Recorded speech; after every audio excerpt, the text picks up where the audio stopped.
انت من شويه كنت بتتكلم معايا على ان النادي الاهلي المنظومه بتاعته بتنجح اي حد.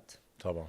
آم، ناس كتير بتقعد تتكلم لا الاهلي بيتنجح، يعني في ناس بيتنجح النادي الاهلي، منظومه الكره في مصر هي اللي البعض بيروح نظريه المؤامره، والزمالك لا في تآمر عليه، والزمالك. انا بسألك انت كواحد زملكاوي، هل انت مقتنع بالنظريه دي ولا بتشوف ان الكلام ده مش واقعي في رأيك انت؟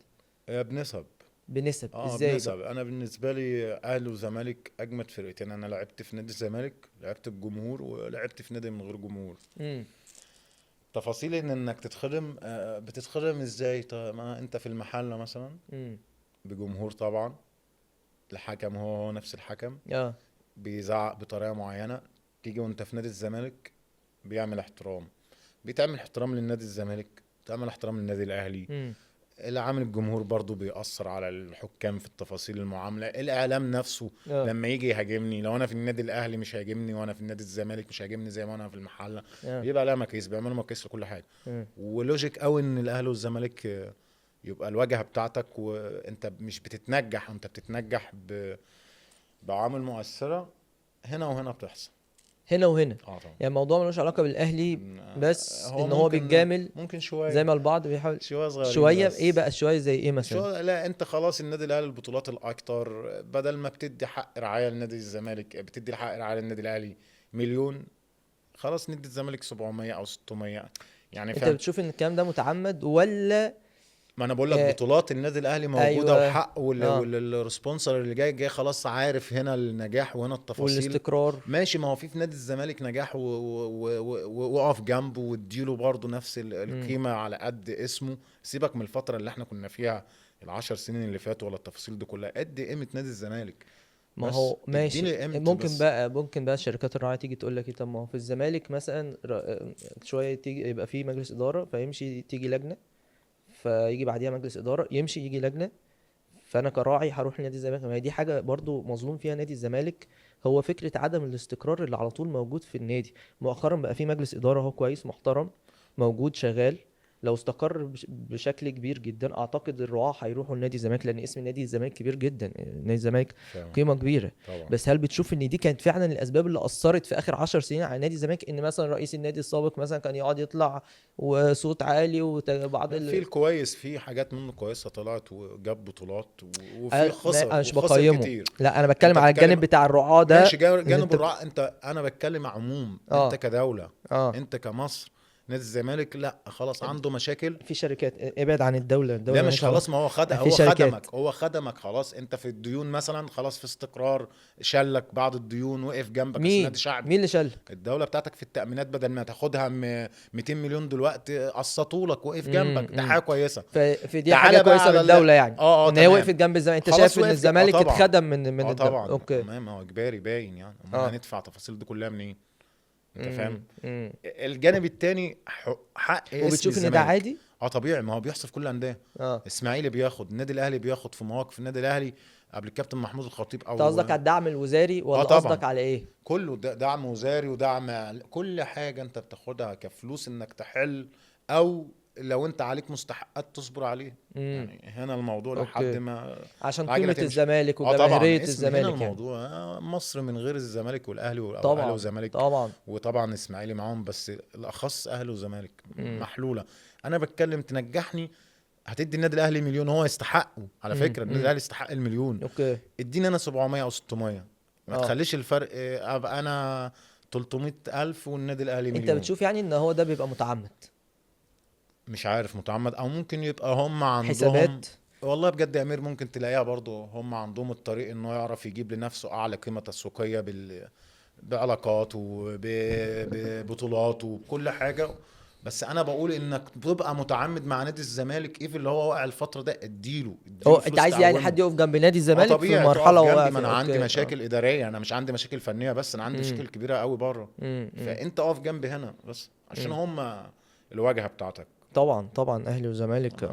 من زمن الزمن. طبعا بس لا دي حتى حاجه. بيراميدز يحترم، بس مهما كان مفيش جمهور، هي دي مفيش. من المشكله. غير جمهور شغفك ايه؟ بيتجدد ازاي؟ امم. اكنك موظف رايح هناك في بيراميدز موظف. امم.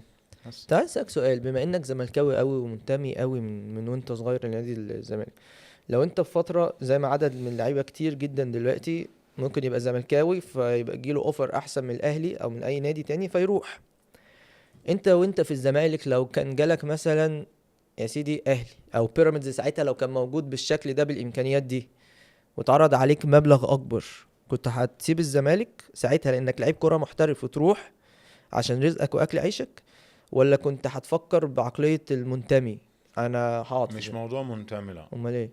مش موضوع انت خلاص في اسم كبير وحاجة انت بتحبها وبتحب النادي ده امم. ونجح من خلاله. الفرق الفلوس حتى لو هو بعيد، انا بجد ما ببصلوش والله يا امير، ما والله. ببص. امم. موضوع الفلوس دي في الاخر خالص. هتنجح، نجاحك في ناديك اه كده هيديك كده بعد هتيجي، كده، اه كده هيديك هتيجي. حاجات كتير بعد الكورة. امم.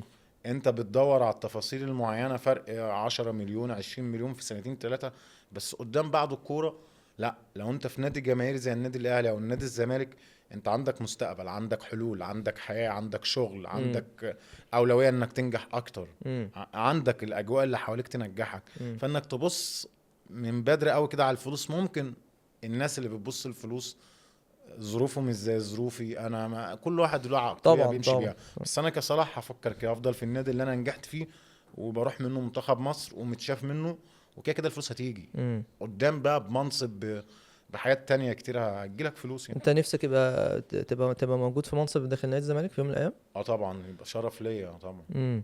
زي ايه تبقى يعني نفسك تكون ايه؟ مدرب، ادرب تدريب اه ان شاء الله ابقى منصب كويس في طبعا على في فوتبول. الجانب التدريبي اه يعني؟ التدريب طبعا. اه مش على صعيد الاداره يعني؟ لا زي إدارة بالنسبة لي مش لا مهتم مش بيه؟ دلوقتي. اللي مش، لا مش ما دلوقتي. اخدتش الكورسات فيها لسه.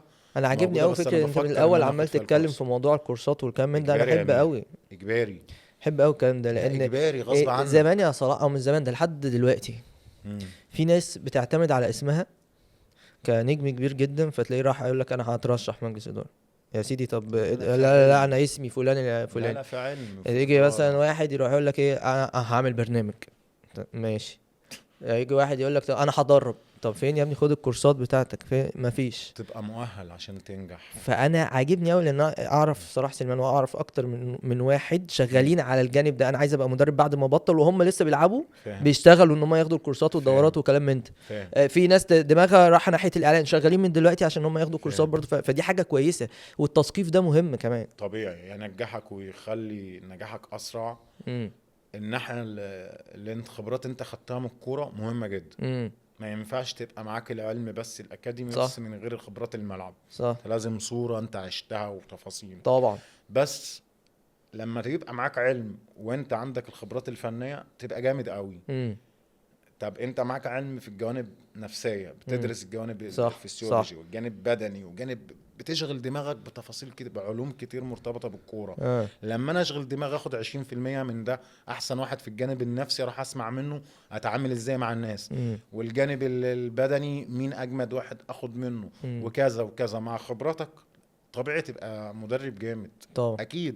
في الاعلام تاخد كورساتك صح وتركز صح. وتشوف وتاخد الورش بتاعتك وطريقتك واسلوبك وتفاصيل كتير هتنجح. امم. كل حاجة لها علم، امم. والعلم لوحده تثقيفه بيسهل لك النجاح. صح. انت لو متعلم ممكن ابقى انا مدرب اللي هو لعيب. تشتغل على نفسك بتطور من نفسك خلاص تبقى عندك ابديت هدف معين بالجديد. بتشتغل عليه سيستم بالظبط ابديت كده. بالجديد، ايه اللي بينزل في الكوره الجديد صح. والفكر ده مم. ممكن ناس مدربين كتير قوي في الدوري المصري ما يهتموش بالتفاصيل دي مم. بالبركه. مم. او في بالبركة. الاعلام في الاعلام يطلع بالبركه. اه. باسمي وبوضعي مم. عادي سهل. مم. في علاقتي نماذج كويسه. دلوقتي ها؟ نماذج كويسه تتكلم علمي معاه. لا. نعم. يعمل لك كده يا امير، ده بجد. تقول اي كلمتين في الجوانب العلميه بتاع الكوره والعلوم اه. المرتبطه في الكوره. طب مم. رد عليا، قول لي كلام صح ولا لا، اه. ناقشني. اه. قول لي مثلا اهم حاجه اسألني. اهم حاجه في الكره الحديثه مثلا العامل البدني ده مم. اهم حاجه في الكره طبعا. الحديثه، البدني وبعد كده نفسي وبعد كده الخططي. مم. مثلا ترد تقول لي طب ليه، طب مش عارف، ناقشني مش هنا. مم. مم. مم. ده تضحك لي ناتج وتعمل لي ناتج بدماغك كده ناتج انت مش فاهم حاجه. ايوه ناتج عن عدم التثقيف او عدم مفيش المعلومه مش فيش. عنده. مم.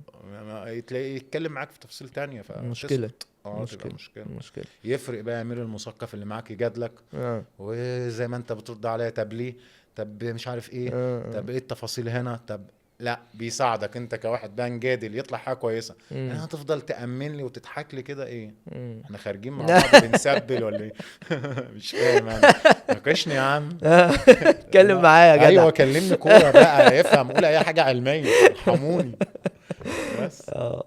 طيب انت في فتره من فترات الاهلي اتكلم معاك فوضك؟ اه والله فتره. امتى؟ قبل ما تروح الزمالك؟ قبل بعد الزمالك وقبل الزمالك، بس انا كنت خيار تاني بعد نجيب. اه، في الدفاع بعد محمد نجيب. اه كان نجيب في الشرطه وانا في المحله. أنا خلاص الكابتن حسن شحاته وانت زملكاوي فالفرصه خلاص جات لك. يعني مين كلمك؟ الاهلي كلمك الاول؟ لا لا لا، كان الزمالك. الزمالك كلمني الاول. وانت كنت مرشح في الاهلي وانا مرشح تاني بعد بعد نجيب. محمد نجيب. اه. امم.